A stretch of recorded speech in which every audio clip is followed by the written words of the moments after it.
Let's go. Tyson Nam joining me. You're making your dirty boxing debut at the end of August. How excited are you to change things up? You can be in karate combat as well as, a true veteran in MMA. How excited are you for this new challenge? Man, dirty boxing, it sounds good. It sounds like an after school fight in the parking lot, the way we used to do it, just throwing punches, little clinches here and there, no kicking, no grappling. So sounds like old times. For sure. I mean, you're getting a little bit older now. You're around 41 years old. Does the shorter rounds kind of entice you a little bit more that you think it's going to be, where you don't have to rely on that cardio so much? Or do you think it just presents different challenges because it's more high pace in the action and any given moment, any time, the fight could be over? Yeah, definitely a higher pace, and you can only use your upper body instead of adding in things like your legs or your wrestling. So it's just less weapons at a higher intensity. So actually, I feel like it's been more tiring training that way in the instead of traditional mixed martial arts that I've been doing for like the past, 19 some odd years professionally. So different challenges, but still real familiar in the things that I'm really good at doing. Well, what excites you the most about the challenge ahead? It's for me, this whole career was just competition. What one-on-one, just competition at its finest, hand to hand, man to man, or woman to woman, be that fact. And I think the competition aspect, since I started organized sports since I was at the age of 6, I just loved, just competing against somebody else. And before it was team sports, but when I dove into mixed martial arts, it was just, one-on-one sports, which was even way higher of, victories or consequences of losses, when you have that one-on-one competition. So, for me, it's purely just competition. Absolutely. Competition fuels the body. It keeps you young in a lot of ways. What do you know of Ricky B. Diaz? Um, I think his famous win is off of uh, Gallagher, I believe so. I could be wrong on top of that, but he did beat up that Irish kid that thought he was Conor McGregor. His striking looks really good, and I don't know. I feel like we're just gonna get down to it, be a fan-friendly competition to where we're just gonna start punching each other in the face. Awesome, man. Have you looked at his style of of fighting? Do you think he's kind of one of those dog fighters? Going to get into kind of a dog eat dog kind of brawl, or do you think it's going to be more strategic and tactical fight?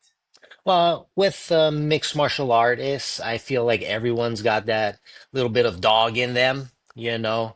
Uh, but he does look very good, very crisp with his striking. So, he is a taller fighter than myself, so he might want to be using that distance, but it's a small ring, so there's not too much to run away from. And, I feel like we're gonna meet in the center. We're just gonna go to work for that 3 rounds, 3 minutes or less. For sure. I mean, he's got a 3 inch height advantage just from what I see here. But interesting thing, like you must have started your MMA career late in the game, like as a professional. Like, were you in your early 30s when you started? So I started training, I believe, when I was already 20. I was going to the University of Hawaii to get my bachelor's degree.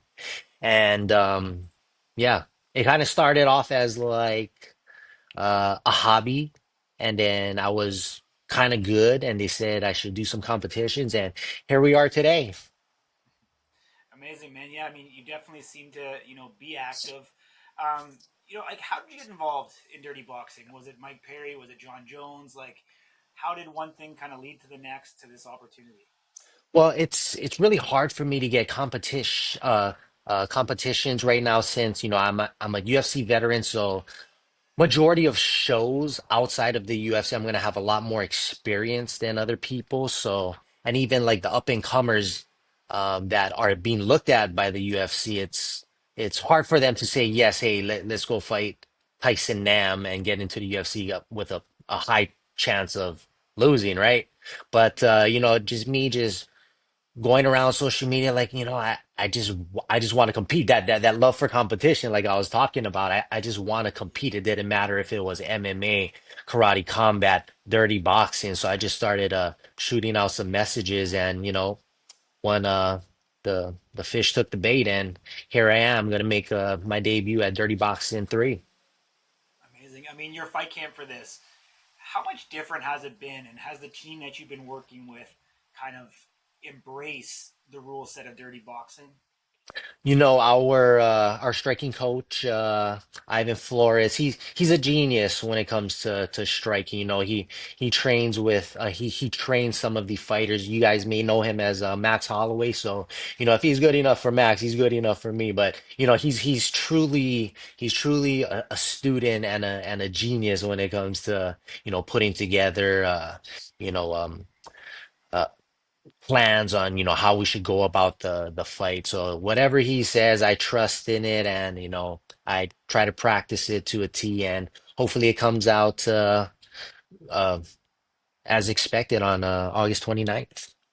Absolutely. For someone who's rolling up to dirty boxing, who's lived under a rock and never seen you fight before, what can they expect? When I touch people with my right hand, they go to sleep. You know, if you're a fan of violence and like seeing people getting knocked out, tune in. Don't blink. Awesome, love it. Any predictions on how you kind of see this match going? Do you think you're going to be able to get it done early? Do you think it's going to go deep? What's your kind of thoughts and predictions? We're both strikers, so it's gonna be high level. It might take about a minute or two to feel out, but once I feel like, especially now, since I have so much experience, once I get cooking, once that ball starts rolling, get out of my way. I'm running through everybody. Awesome, man. I mean, obviously there's the match itself, and there's the mind games and everything else that can be played outside of it.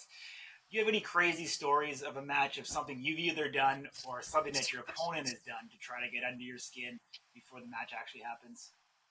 Uh yeah, I was in St. Petersburg, Russia, and at the weigh-ins, my opponent decided to, at the ceremonial weigh-ins, my opponent decided to we faced off, got nose to nose, but he decided to grab my neck for some reason. And I want to say that he thought that I wasn't as you know, physically strong as I thought I was, because in the actual weigh-ins, which, took place in the morning time around 9 a.m., but the ceremonial weigh-ins wasn't until like 4 or 5 p.m. So I was able to put back on the weight. But I looked pretty bad at the weigh-ins just because, back then I was fighting at flyweight. So I'm a pretty big flyweight, and I had to cut a lot of weight, traveling all the way from Hawaii to Russia took about 40 hours. And then the day that we land, I had to cut about 14 pounds. So he didn't really see the real me. And then he decided that he probably could bully me a little bit, grab my neck.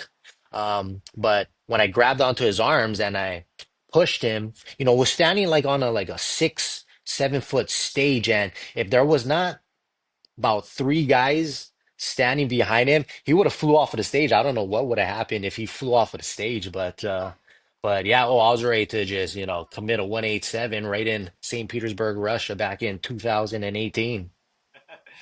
Too funny, my man. Love it, Mm. love it. If Ricky's watching this interview, what do you want to say to him? Uh, Reggae, two debuts, Dirty Boxing 3. Just put on a good show. Keep your hands up. Awesome, my man. I appreciate you joining me, taking the time. Hopefully, you're safe there in Hawaii. I know there's been obviously some tsunami warnings and everything, so we wish you nothing but the very best for yourself and your family. Look forward to seeing you there in All right. Miami. Thank you very much, Corey.